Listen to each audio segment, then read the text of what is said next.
Good afternoon, everyone. My name is Cooley. I'm the Targeted Outreach Director for the California Department of Financial Protection and Innovation. Thank you for joining the webinar today. I know it's right at noon, so let's get everyone another 2 minutes to log in, get started. Thank you for your patience. Just wait 2 more minutes. Thank you for joining.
Okay. Again, hello and welcome. My name is Cooley. I'm the Targeted Outreach Director for the California Department of Financial Protection and Innovation, also known as DFPI. Today's financial education webinar is on how to protect yourself from holiday scams. A lot of really great content and actually have a lot of people joining. So let's jump in right ahead. Just a quick disclaimer I got to read through. Your cameras and microphones have been turned off for this webinar. Please use Zoom's Q&A feature to submit your questions to us. We do have a dedicated time at the very end for your questions. So again, as I go through the presentation, type your questions, put it in there. I'll definitely answer as many as I can at the end. The views and opinions expressed in this presentation are those of the presenter. They do not necessarily reflect the views or positions of the DFPI. This presentation is for educational and informational purposes only. This is not legal or financial advice. And for more information, also, if you'd like us to give this presentation to your own community groups, please feel free to reach out to myself and my team. We have a collective outreach inbox. The email to that is outreach@dfpi.ca.gov. Okay. Just quickly, a review of who the DFPI is. Who are we? What do we do? The DFPI is California's financial regulator. Our purpose is to maintain a fair, healthy, and trusted financial marketplace for all Californians. We do this by regulating, enforcing, and overseeing a variety of financial services, products, and professionals in the state of California. And we also provide free presentations just like this, in person, virtually, all throughout California, again, to help protect consumers, to help inform them, and prevent them from falling prey to frauds and scams. For more information, we actually have a dedicated section on our website where we publish news articles, consumer alerts, a list of the events that we do, and a lot of other financial education topics and items. Please check us out. The link to that section of our website is dfpi.ca.gov/consumers. Again, talking about who is the DFPI license, regulate, and oversee, here's kind of a long list. I'm not going to go through this list for the sake of time, but there are a number, again, of financial services, products, and professionals that the DFPI regulates. And if you do have any issues with your, again, bank, credit union, investment dealer, broker, payday lenders, debt collectors, please feel free to submit a complaint to us, and we will review it and see if we can help solve the issue. One more plug before we jump into the actual presentation. The DFPI offers free online financial education. It is open to anyone and everyone to use.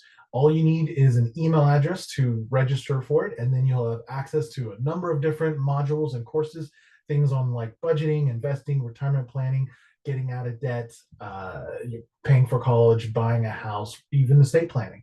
So please check that out. Again, open to anyone and everyone to use. The link to that is dfpi.ca.gov/learn. All right. So let's talk about holiday scams. There's a lot of different types, but these are the most common types of scams. We have payment and financial scams. And by the way, the next couple of slides, we'll go in depth into more of these. So then there are charity scams and giving scams. There are imposter scams, online shopping scams, delivery scams, social media scams, and travel scams. And just as a disclaimer, this is not an all-inclusive list. That means that if you don't see the scam up here, it's not really a scam. No, no, no. This is just the most common types of holiday scams out there. Something that we and our law enforcement partners have observed is during the holiday season, right?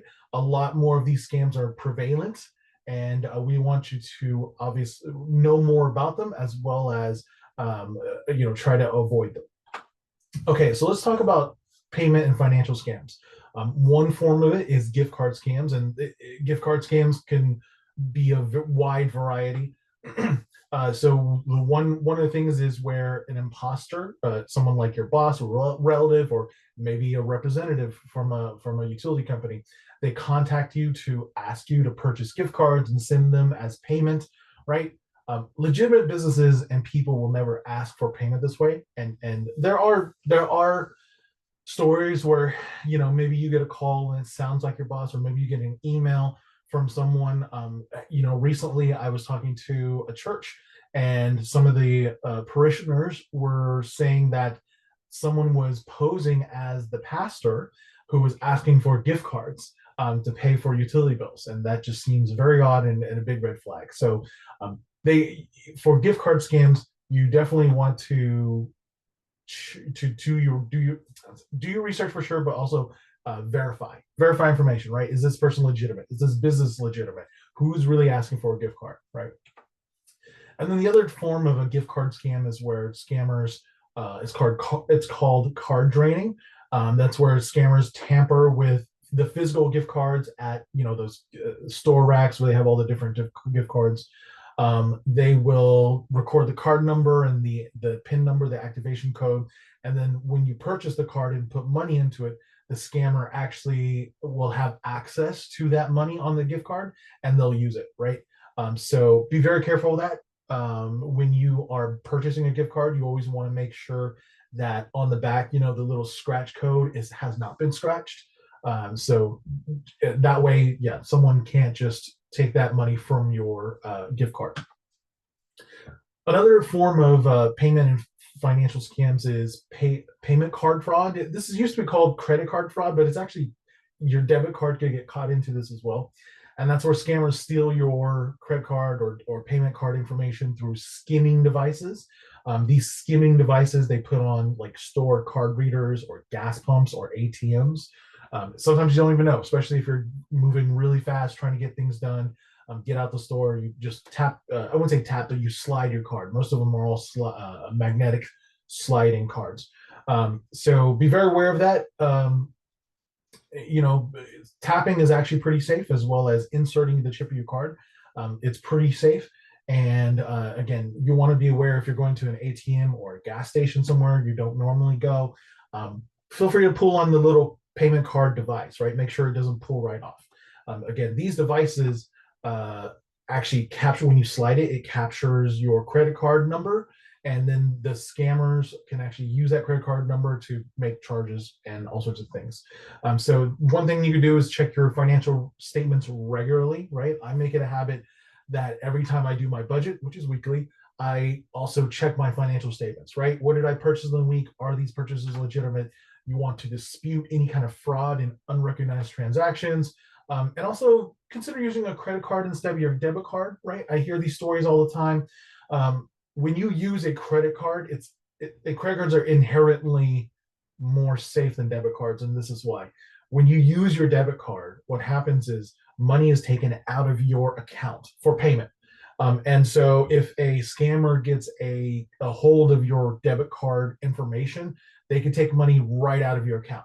Versus a credit card, where if you're using a credit card, that's the credit card company's money, right? If the scammer is taking money out of your credit card company's out of your credit card, that's their money. It doesn't affect you. You can dispute the transaction, and the credit card company is the one who's going to do the investigation. And for most times, especially if it's some kind of fraud, they will credit that amount back to you. So consider that credit cards are a little more safer, especially if you're out there shopping a lot, doing a lot of traveling. One more type of payment and financial scam is payment apps, right? They're all the rage now, right? You got the different types of payment apps: Venmo, Cash App, Zelle, PayPal. There's so many different types of payment apps out there. If you receive a notification about a refund or a payment, which you can claim by clicking a link, right? And most times you don't even someone, it might be someone who's could be posing as a friend, could be posing as a consumer, could be posing as someone right?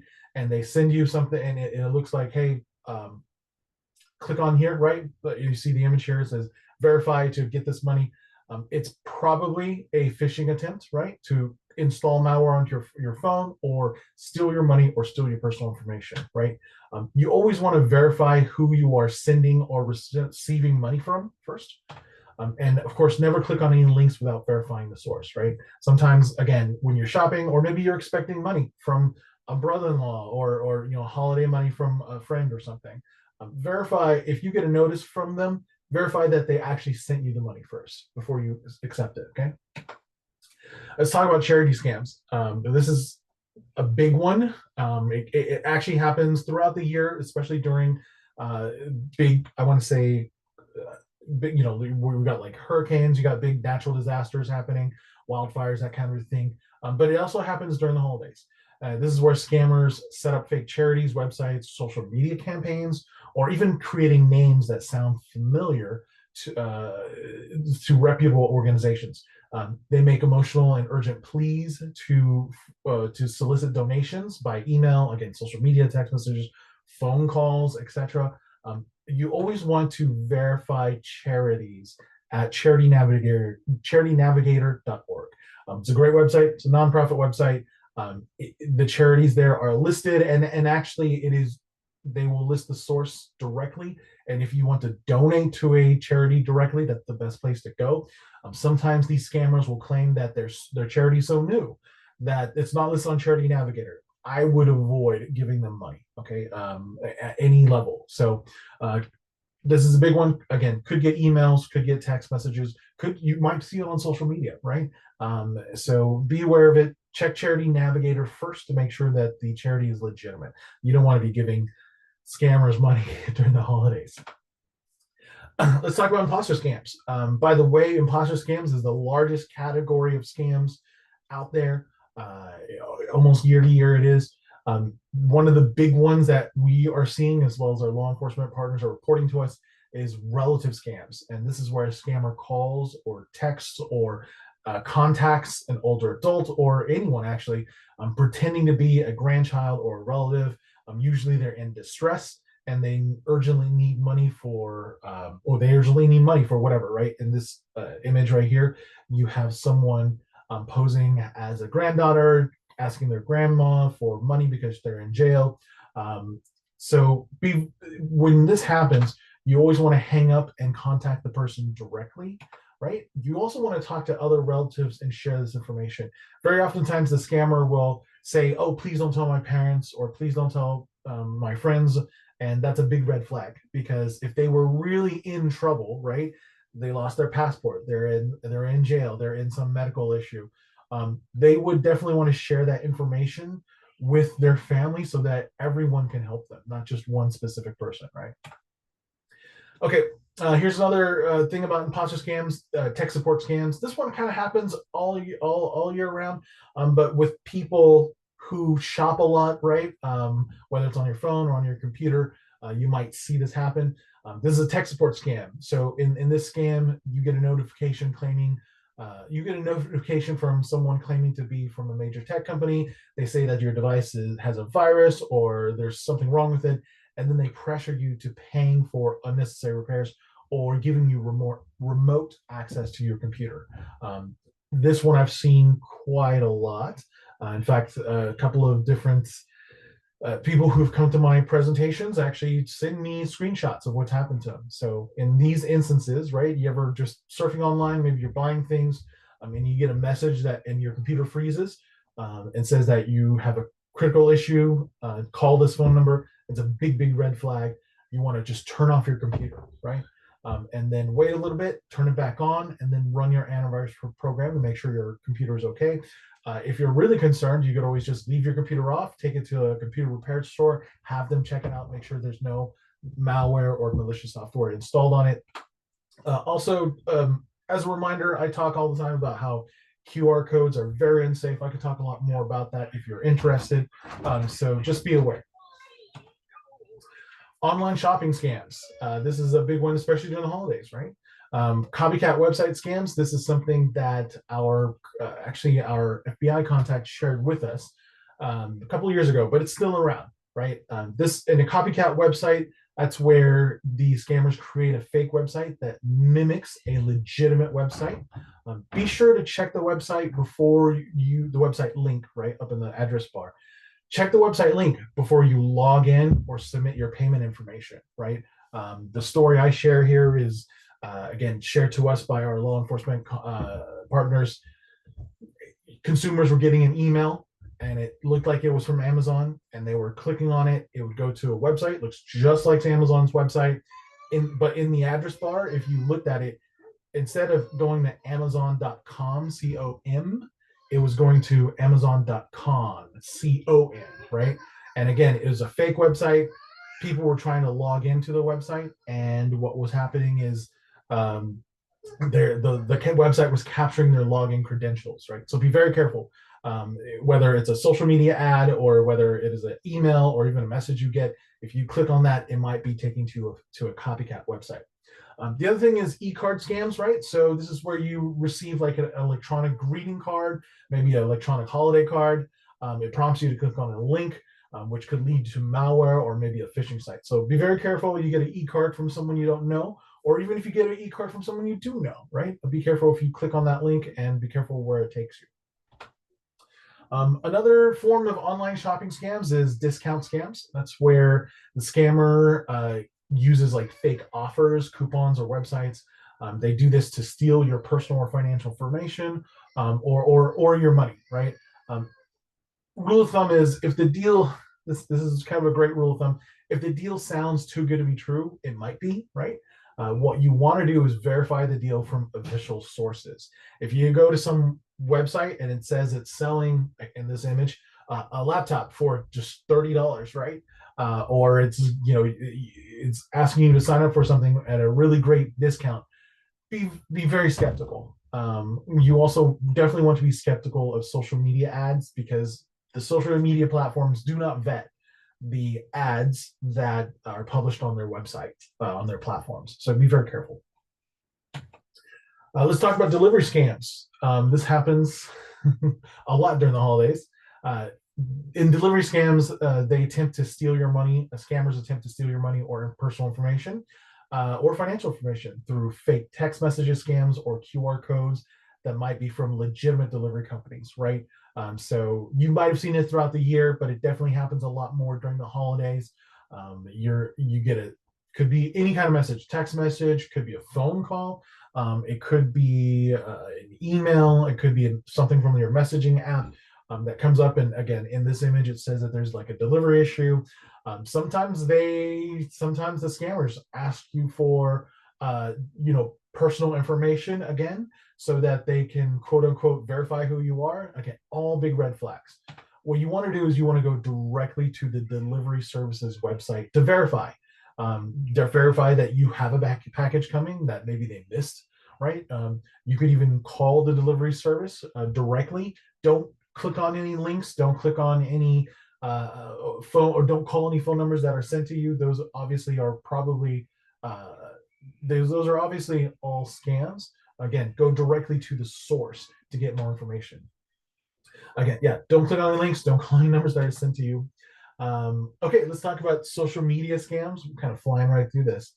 So in social media scams, ads published on social media platforms promote huge, too good to be true discounts, right? Sometimes it's a free gift card giveaway or prizes for completing a survey or even a secret Santa gift exchange, right? Maybe you're part of a particular social media group, and then someone says, hey, let's all do a secret Santa gift exchange. Be skeptical, especially if you don't know who they are, right?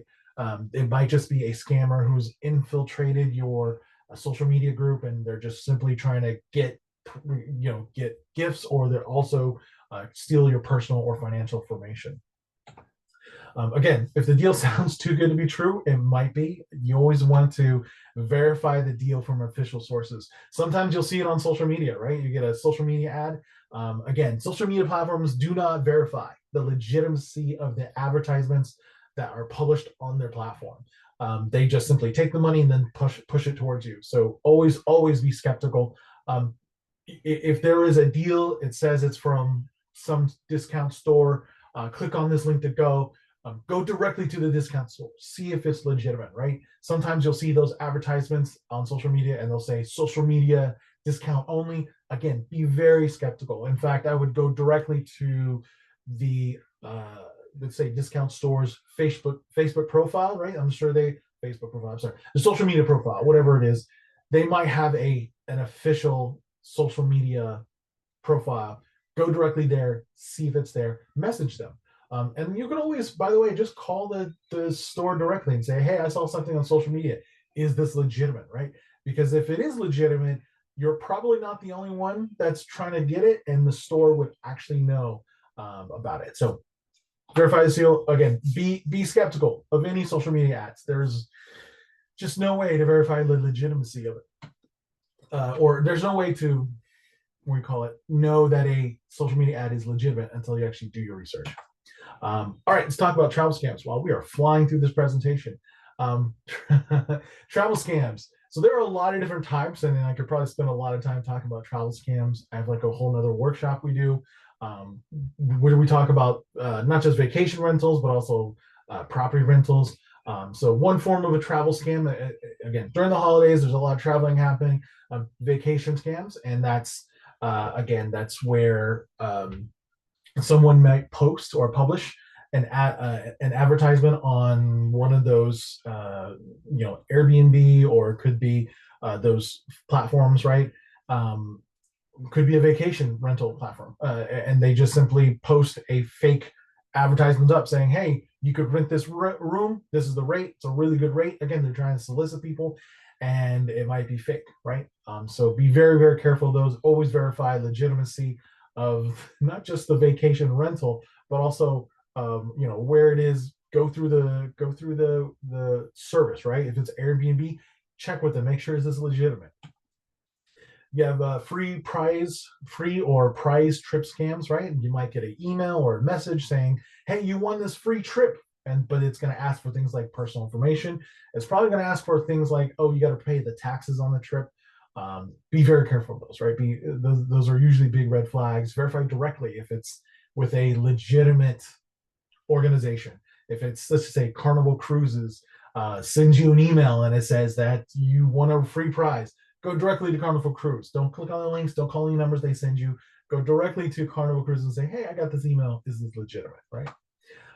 Fake booking websites. Again, this is kind of runs in line with those copycat websites. You might get an email saying, Southwest Airlines is having a sale. Click on this link.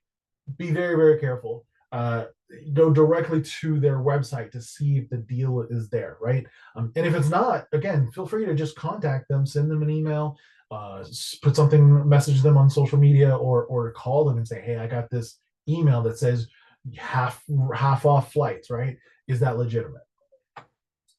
Travel deals and services. Again, we talked about getting fake advertisements, but also could be other services, right? So things like express passport um, processing, right? Big red flag. Many places do not process uh, passports or other identification information very fast. Let's say you need to go somewhere fast, you just Google something, and a website comes up says we could do your passport in 2 weeks. Big red flag, right? Do your research, make sure they're legitimate. Maybe there are other places that are offering what do you call it? Touring guides, right? Tour guide services, or okay, again, always do your research, verify information, check what do you call it? Reputation websites, right?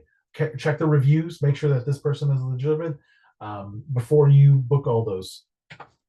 And then, by the way, because of all the airline, I just read this in the news. Because of all the airline, what do you call it, the flight cancellations, there's been a huge surge in car rentals, which has also led to a lot of car rental and rideshare scams. So be careful of that. Make sure it's legitimate if you're trying to rent a car from somewhere. If you're just on social media, or um, if someone's offering a car rental, right? Be very careful, be very skeptical, and do your research, verify information. Okay, so with all of that, how do you protect yourself, right? We've talked about all the different types of holiday scams. How can you protect yourself? Well, the DFPI, we've developed these 6 layers of protection to help protect yourself from these types of frauds and scams. The first layer of protection, probably the biggest line of defense you have, is do not respond to these scammers, right? So if they are calling you, if they are sending you offers, emailing you offers, text messaging you about mispackaging, just do not respond to the scammers. Don't click on the links, don't reply back. If you get a phone call you don't know who's it's from, don't answer it. Let it go to voicemail. If it's important, they will leave a message, right? So biggest line of defense, just do not respond to the scammers. Second line of defense, again, very important here.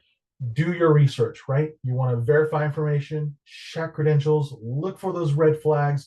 Always go directly to the official source company or their website to get more information. And at the end of the day, if you're still very skeptical, ask an official employee or representative in person for help, right? They can always dig more for you, get more information for you. The other thing you want to do is take your time. I know during the holidays, we're always really busy, moving really fast, and sometimes you don't have time to do stuff. But scammers love to get you in that thing. We call it tunnel vision, right? They want to create a sense of urgency. Take advantage of this limited time offer, right? I need money right now. So they're going to get you moving really fast. And when you move too fast, when you're in that tunnel vision, you're going to miss out on the red flags that you normally would have caught. So ignore anyone who is threatening you, giving you limited time opportunity, telling you not to share information with others, right? Asking for your personal or financial information. All these are big red flags. Take your time. At the very least, you will frustrate the scammer by slowing down. If they're asking you for gift cards, you could tell them, hey, I got to travel an hour to buy a gift card.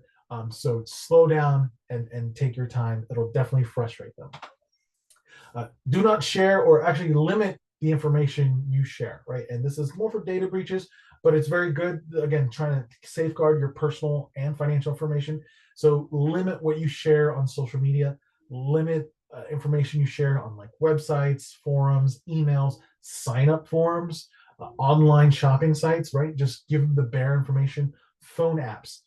This is my big one because I do this too. When you're downloading a phone app, it's going to ask a lot of terms and conditions. And if you just click accept, what it's probably going to do is ask for things like, can I access your contact information? Can I access your financial information? Can I track you where you go? All this information does not get stored on your phone. All this information gets uploaded into the app company's cloud. And then if their cloud or databases ever get, become a victim of a data breach, now all that information is out there in the dark web. So be very careful what you allow, what permissions you allow phone apps to access, right? The other one here I want to talk about is your smart device. It's becoming more and more a thing where we have a lot of smart devices in our homes, right? Smart speakers, Could even be a smartwatch, right? Smart TVs, that kind of a thing. And many of them have microphones, and they are continuously listening to you, right? So one thing you can do, or one thing you should do, is go into the permissions and turn off listening, right? Constant listening. Um, because again, well, I'll tell you the story here. This is actually with smartphones.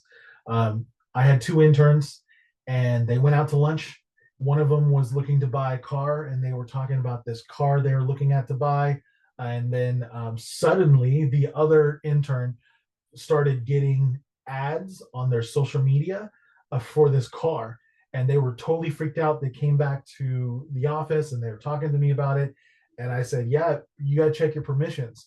Are you allowing your phone to listen in on your conversations?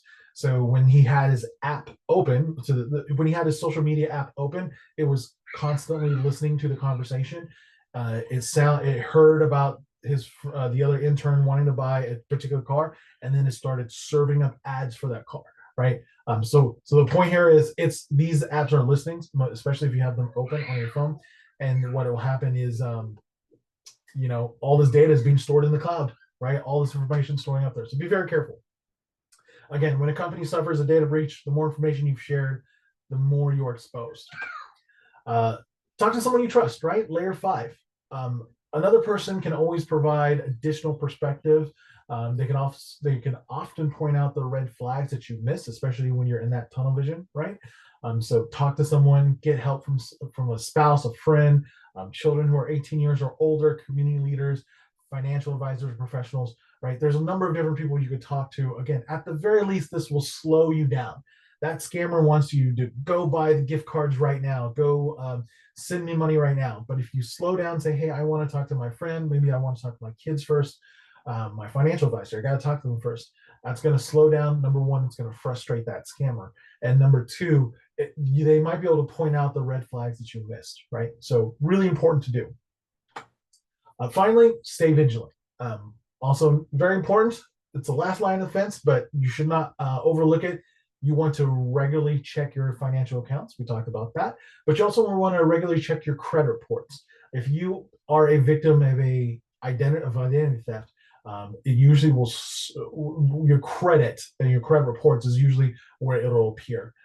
This is the thing I always tell individuals. Scammers, they're very what do you call it? They're very persistent, right? They're not going to give up after just calling you once or sending you one text message or sending you an email. They're going to continuously send it to you, because it's not the first call that you ignore. It's the 20th call that comes up on you, and you're like, oh, this phone number looks legitimate. Let me answer that, right? Scammers know this. They know that the more often they continuously try to contact you, the more likely that you will answer the phone, or you will click on a link, right? You want to regularly stay vigilant. Also consider deleting any unused accounts. So things like email accounts you no longer use. Maybe you have social media profiles that you no longer use, websites you no longer shop at, right? Delete those accounts, and also have all the data associated with those accounts deleted as well. In the state of California, you have the right to do that, and you have the right to submit a request. And also, when you submit that request through the proper channels, they're required to delete your profile as well as any data associated with the account. Why do you want to do this? If let's just say you have an old shopping profile that you used to buy things from, but you no longer do it. Well, if you just leave it dormant, right, you no longer access it, but your financial information's there, your personal information's there. If that company becomes a victim of a data breach, now all your information's out there, right? Delivery address, financial information, personal information, shopping history, all of it's out there. So again, if you have websites you no longer use, profiles, that kind of thing, have it deleted. It doesn't take it may take a little bit of work, but trust me, recovering from a data breach, it'll be less work than recovering from a data breach, right? Or identity theft. Also, use a shredder to dispose of any kind of mail, personal documents. If you have, this is a thing about mail theft, by the way, especially during the holidays. If you have important mail, right? Letters, gift cards, holiday cards where you're putting cash in, deposit it directly to the post office, right? Go directly to the post office. I'm a little skeptical about the blue bins. They're relatively safe, but for me, I go directly to the post office and I put it right into the little wall, right? The little wall slots. Put, your holiday cards, anything that I'm shipping out goes directly to the post office. And again, that's because mail theft is definitely a thing. If you have a mailbox at the end of your driveway, and when you put mail in it and you put the little red flag up, that's an easy target for mail thieves, right? If you live in a community, you have this community mailbox and you're putting your outgoing mail in, again, easy target for mail thieves. They come up, they hit it with a pry bar, steal everyone's mail, outgoing, ingoing, doesn't matter to them. They're looking for personal and financial information. If you got cash and gift cards, that kind of thing, that's a treasure for them. So be very careful of that, right? So again, stay vigilant. Also, don't forget to report the incident to what I recommend is local authorities first, right? So your local law enforcement, police office, also district attorney's office, because oftentimes they're actually scammers, mail thieves, fraudsters. They're not just targeting one individual; they're often targeting communities. And if you have a mail theft that happened to you, if you have identity theft, or maybe even some kind of financial scam, it might be happening to others. And if you report to your local authorities, they're probably working on an investigation already. And the information you provide to them might actually help them along, right? And then you have your state authorities like us, the DFPI. There's also the DCA, which is the Department of Consumer Affairs. They oversee a number of different consumer number of different businesses and consumer industries. So please feel free to review whether you can submit a complaint there and get help. There's also the Attorney General's office. And then the federal authorities, you have the FBI. Their website is ic3.gov. That's their Internet Crimes Complaint Center. They're a great place to go to. Also, a really great place to go to is the FTC's Report Fraud website, right? The link is right there, reportfraud.ftc.gov. Great place to report fraud and scams. Okay, credit reports. Let's talk about credit reports. I know during the holidays, and I do this. I regularly do this, especially during the holidays. There are three major credit bureaus, right? You can, by the way, get a free copy of your credit report once a week. What you're looking for in your credit report is accounts that you don't know, right? Maybe you have accounts that you've paid off and it needs to be closed. That's great. But if you notice any new lines of credit, any new credit cards that you never opened up, loans that's been taken out in your names that you don't know anything about, those are clear signs of identity theft. And so you definitely want to report that. And also go through the process of getting all that reported, right? So yes, you can get a free copy of your credit report. You can get it once a week. You want to go to annualcreditreport.com. And I do it during the holidays, especially when I'm doing a lot of financial transactions, right? Whether I'm sending money or whether I am buying things online, I definitely check my credit report pretty often, at least twice a month. Again, just to check to make sure that my information hasn't been stolen and identity thieves are doing things. So again, you're looking for signs of identity theft. The other thing you may consider, it might be a really good thing to do, is freeze your credit. What is freezing your credit? Well, when you freeze your credit, you could still use your credit card and debit card just regularly. But when you freeze your credit, not even you will be able to open up a new line of credit. So a new credit card, new loans, line of credits in your name. You won't be able to do it unless you unfreeze your credit. You'll need to freeze your credit. You'll need to go to each of the credit bureaus, right? So Experian, TransUnion, Equifax. You have to go to all three. Create a profile. You might have to create like a PIN number, but you can freeze and unfreeze your credit very quickly. So consider doing that. It's a great way to protect yourself during the holidays. Actually, protect yourself normally, and those credit freezes stay on until you unfreeze it, right? So you could freeze your credit for years if you never plan to get a loan or a new line of credit or a new credit card, that kind of thing. Again, great way to protect yourself from identity theft. Here's some more safety tips. I have a little bit of time before we do the Q&A. As a reminder, if you do have any questions, please free to submit into the Zoom's Q&A.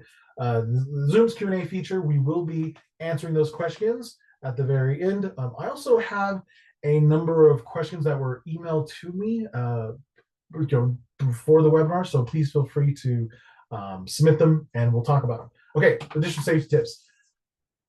Official state and federal government agencies will not call, text, or message you directly, right? As we hear this a lot, right? You might get a notice from the IRS. You might get an email or maybe even a text message saying it's the IRS. Maybe you might get a call from someone posing as Medicare. Be very careful. Be very skeptical of those, right? You should get a letter first. All of these agencies, including our own, we always send a physical letter first because it is a form of giving you notice. So expect a letter first. If you don't see the letter and you get a phone call about it, it's probably a scam. Okay, then always be aware of your surroundings, right? So this is just kind of in general, right? For shopping, I share this story all the time. I had my wallet stolen early this year, and what happened was I was in a rush. I was wearing basketball shorts, so I did not have any pockets, and I put my wallet right there on my cart, thinking that, hey, I have eyes on my cart. I'm not going to lose it, and I was just running through the store grabbing things. What had happened was, and this is only after I saw the security footage. I was going through the store and I had turned my back for just maybe 5-10 seconds. Someone, a thief, basically saw my wallet in the cart, and they were following me. And then what happened is, as soon as I turned my back, they walked right up and took it. And I did not even recognize my wallet was gone because I was in that tunnel vision. I was going so fast until I got it to checkout, and I was like, wait, where's my wallet? Did I drop it somewhere? And so I spent time retracing my steps. I was thinking maybe I left it in my car. I went out there, and then I realized that at this point, someone must have stolen it, right? I talked to the police that was there as well as the store. They showed me security footage, and yep, sure enough, there was someone walking right behind me almost the entire time, and they were just waiting for me to turn my back, and they just snatched my wallet right out of the cart. So if you have a purse that you always put in your cart, maybe you have a wallet or something, be very careful. Okay, very careful. Make sure be aware of your surroundings. Right. Okay. Avoid paying with gift cards if you can, wire transfers, or digital assets. So digital assets, things like cryptocurrency. Once you give this money away, it's gone, right? You give the gift card information, or you send wire transfers or digital assets like cryptocurrency. That money is gone, and it's very, very difficult to get it back. Again, we talked about using a shredder for your mail and personal documents. We talked about mail theft, right? Don't leave mail in mailboxes overnight. Deposit important mail directly to the post office. Use anti-theft gel pens for checks or other signature documents. What is this all about? This kind of ties right into the mail theft. Let's say you're sending out checks, right? You think checks are safe. You're signing little checks for holiday. You're sending it to grandkids or friends, relatives, that kind of thing. Well, what the mail thieves like to do is they will, when they steal your mail, they will take your check and then they'll wash it. It's called washing it. I believe it's nail polish remover. They dilute it with water and then they just remove the ink off of the check, and then they write a check to themselves, right? And that money gets taken out of your bank account. So be careful of that. You want to use anti-theft gel pens. It's available basically at any office store. You just go in, ask them for it. It uses a special type of ink that bonds to the check paper, and it's really hard to wash off. So consider doing that. If you write a lot of checks, if you do a lot of signature documents, right, use an anti-theft gel pen. Also, don't just close your internet browser. Make sure to log out of websites, especially if you go to a lot of like internet cafes. Don't just log into your email and then close the browser. Because oftentimes that does not log you out of the browser or your email account, and the next person who jumps in could probably just open up the browser, and then suddenly they have access to your email or bank accounts, that kind of thing. So be careful about that. And as a reminder, it's the holiday season. Have a happy holidays, and be sure to stay safe. But I also want to share this quote. It's actually a Russian proverb that was popularized by President Ronald Reagan: trust but verify, right? So if you get a call from someone claiming to be your grandson and they need money to travel, you could say, hey, I trust you. Give me a second. Let me verify, right? Hang up, call him directly, call his parents, say, hey, is this person supposed to be traveling? Are you guys expecting that person, right?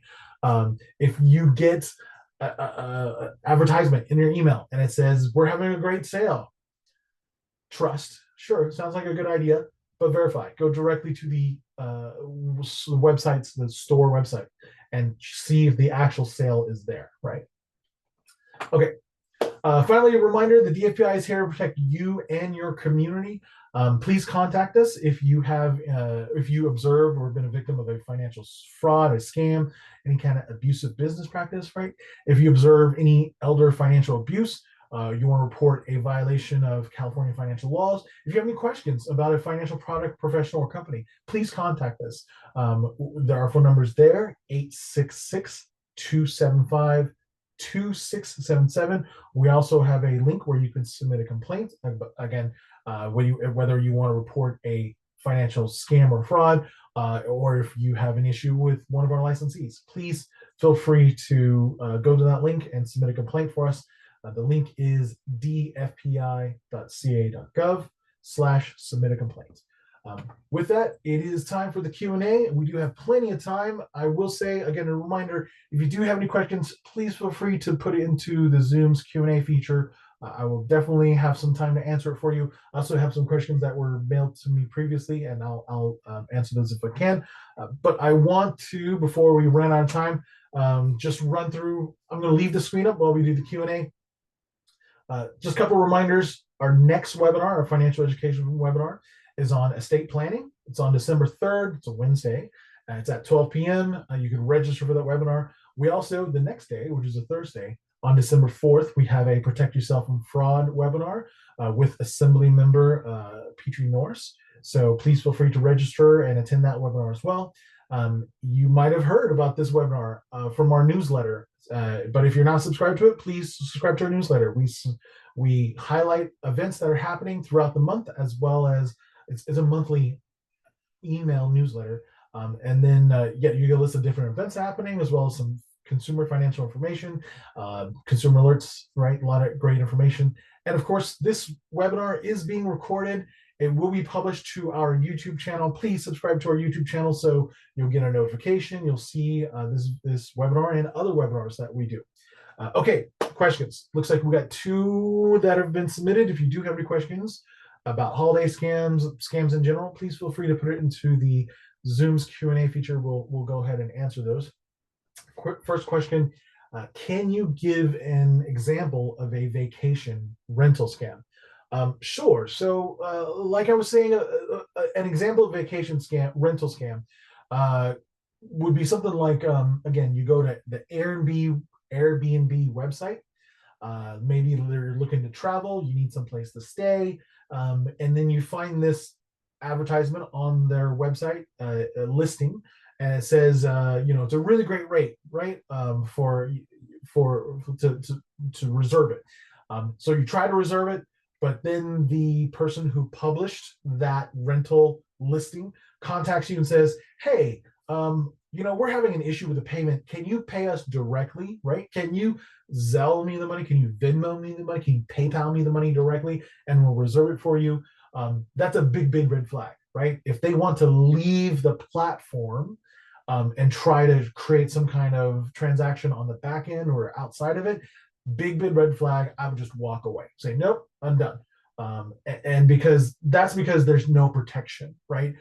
When you're on the platform and a scammer publishes a fake listing on the platform and you start the payment process, the reservation process through there, that platform will support you, right? So you get there, it's a fake listing, or maybe the person who's listing the advertisement starting to charge you exorbitant fees or changing the price of the rental. You go directly to Airbnb or the app or the platform and say, hey, this is what's happening. Please help me, right? And you have some kind of support. If you contact if the listing publisher, right, the person listing the rental of some sort contacts you directly and takes you off the platform, there's no one to help you, right? You arrive at your destination, it's not even a legitimate place, right? So yeah, be very careful. It's a great question, by the way, and this happens a lot on many different platforms, not just like Airbnb.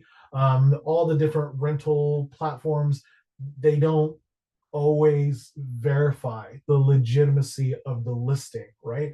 So look at the reviews. Make sure, before you try to rent someplace, make sure it's legitimate. The other thing you want to do is you want to, again, stay on legitimate platforms. If you're trying to rent someplace on Facebook Marketplace or Craigslist or something, those are kind of big red flags, because again, those platforms don't validate or check the legitimacy of the person who's publishing that listing as well as the listing itself. So be very, very careful. Great question. It happens. Be sure to protect yourself. Next question. What to do if I've given my gift card info to a scammer? Okay. Also, really, really, really great question. Let's say you are at the checkout, you buy these gift cards, and then suddenly start giving these gift card information to the scammer, and then the red flags start coming up, and you want to stop, right? I have Consumers have given me stories. They've shared stories of where they're able to recover their gift cards. But the trick is, they did it immediately, right? There was this one consumer. He shared his story. He bought $500 of gift cards. He was in the parking lot. That was the thing. He was in his car in the parking lot of the store, and he was on the phone with the scammer, and the scammer was asking about all this information. And because he had to stop and think about it for a little bit, all the red flags started to appear. But it was too late. He had already given all his gift card information to the scammer. The scammer hung up right then and there, and he started realizing, wait, this might be a scam. So on the gift card, oftentimes there's a phone number that you could call. He immediately called that phone number and says, "Hey, I think I just got scammed. Can you cancel this gift card right now?" Right? There was a whole process he had to go to, but luckily it was so quick that it stopped the scammer from taking the value of that gift card away. Right? So got lucky. He got really lucky, and he knew it was a scam. As soon as the scammer called him back and said, "Hey, those gift card numbers aren't working," he started asking more probing questions, right? And then that scammer started to ghost him. So again, you can recover from a gift card scam, but you have to do it almost immediately, very, very fast. If you don't, right, if you wait a day, 24 hours, that gift card value might be gone. So the sooner you do it, the better, right? Okay, I don't see any other questions. Again, as a reminder, please submit your questions into the Zoom's Q&A feature. Definitely want to answer them for you. Here are some questions. Hold on, let me pull it up real quick. Questions that were submitted before they're emailed to me. I get worried about a missed package, especially during the holidays. What can I do? This definitely a thing during the holidays, right? You might be expecting, might do a lot. You might be doing a lot of online shopping, expecting packages to come. If you are worried about these, there's a couple things you can do. First of all, most platforms will give you some kind of notification that, well, I'll put it this way: most shopping platforms will provide some kind of notification that your item is being sent to you, right? So it might say something like, "Expect this package, it's coming today," or "This package has been delayed," right? You could always go back and check, especially if you're getting a lot of packages. Just go back and check your platform and see what the shipping status is. If you're sending things through the USPS, right, United States Post Office, they actually have a free service that you could sign up for. I believe it's called notification delivery notification. I forget. It's an email service. You just have to verify your identity, and of course your residence. And then what they'll do is they will send you an email every day letting you know what mail pieces and packages are coming your way, right? It's a great service. Again, if you are expecting a lot of mail, if you get a lot of mail, it's great to see it coming in, and you can see, oh, I'm expecting this to happen. All these packages will come in, and then if you get some notification from the USPS on your phone, You could always go back to those emails and say, is this really coming? Is this really the packages coming for me? And then is it really coming from the United States Post Office, right? Great service. Just go on their website, USPS. USPS, I forgot what the link is. Just go to the website, United States Post Office, and then sign up for the free delivery notification service. Great question, by the way. Um, Next question. Don't see anything in the Q&A. I like to give cash gift cards to my grandkids. Is this safe? Uh, if you feel like it's safe, right? If you're putting money on cash gift cards and you're handing it to them during the holidays, probably that's the safest method. If you are putting money on cash gift cards and mailing it to them, that's a little bit risky. That might be a little bit risky. So it's completely up to you. What I will say is, and I'm a big proponent of California's Scholar Share 529. It is a, what do you call it? College fund, right? Anyone, by the way, you could set up a 529 account for anyone. I recommend setting up for your loved ones, especially if they're really young. It gives them a lot of time to grow that money. And if it were me, I would put money into their 529 account, right? I know it doesn't sound great. Hey, grandpa gave me $100 in my 529 account. I don't see it.